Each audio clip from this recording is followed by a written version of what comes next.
semuanya, selamat datang di Siniarku. Gimana kabarnya hari ini? Semoga kalian semua dalam keadaan baik ya. Jadi di episode kali ini aku mau ngajak kalian ngobrol tentang salah satu novel klasik yang menurutku wajib banget dibaca semua orang. Judulnya Animal Farm, karya dari George Orwell. Tapi yang aku baca ini versi terjemahannya dari Bagdi Sumanto.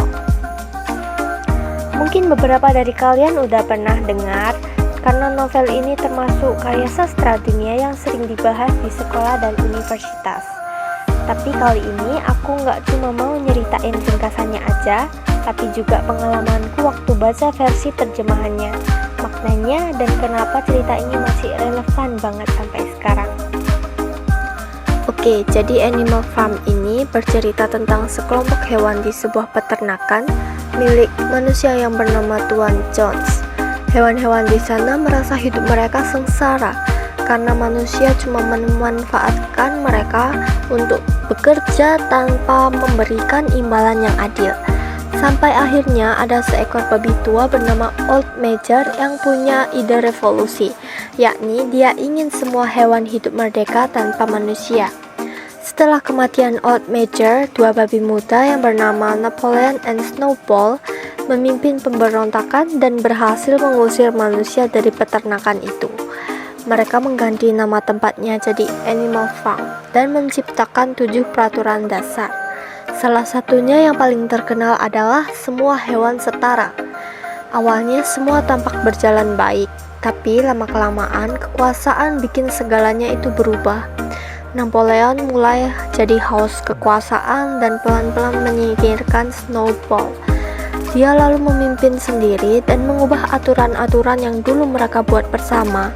Sampai akhirnya kalimat semua hewan setara berubah jadi semua hewan setara, tapi beberapa lebih setara daripada yang lain.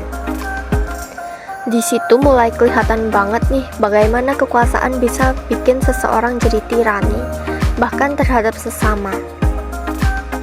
Nah, pas aku baca versi terjemahan dari Bagdi Sumanto, yang aku suka itu bahasanya ringan dan gak kaku. Terjemahannya tetap mempertahankan nuansa sindiran khas dari George Orwell, tapi mudah dimengerti buat pembaca Indonesia. Gaya penulisannya juga rapi, gak kehilangan emosi atau pesan moral yang kuat dari versi aslinya. Yang menarik, meskipun novel ini cuma sekitar 140 halaman, maknanya dalam banget. Kita bisa ngerasain gimana awalnya hewan-hewan punya semangat perubahan, tapi akhirnya malah jatuh ke sistem yang sama buruknya dengan yang mereka lawan. Buat aku pribadi, bagian paling menyedihkan itu pas para hewan udah nggak bisa bedain mana babi dan mana manusia, karena di situ simbolismenya kuat banget, bahwa mereka udah berubah sepenuhnya. Kalau dilihat lebih dalam, Animal Farm ini bukan cuma cerita tentang hewan. Novel ini sebenarnya sindiran politik terhadap kekuasaan yang korup dan pemerintahan totaliter.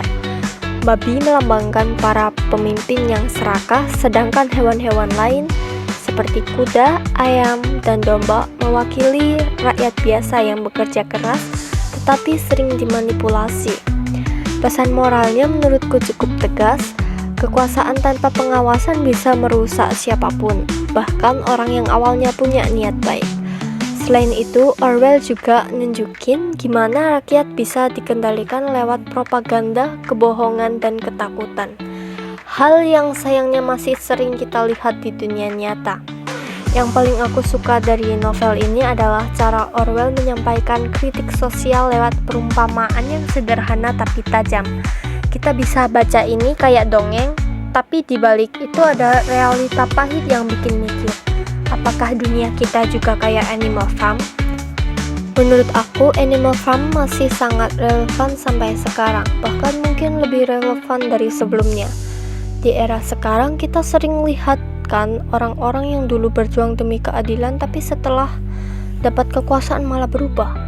Atau bagaimana masyarakat bisa dibentuk lewat berita hoax, opini, dan propaganda yang disebarkan terus-menerus. Novel ini bikin aku sadar bahwa kekuasaan itu ibarat dua sisi mata pisau. Bisa membawa kebaikan kalau digunakan dengan bijak, tapi bisa juga jadi racun kalau disalahgunakan. Dan lewat cerita yang sederhana ini, Orwell berhasil menyampaikan pesan besar tentang kemanusiaan, politik, dan moralitas. Secara keseluruhan, aku kasih rating pribadi 8/10 buat novel Animal Farm versi terjemahan Bhakti Sumanto ini.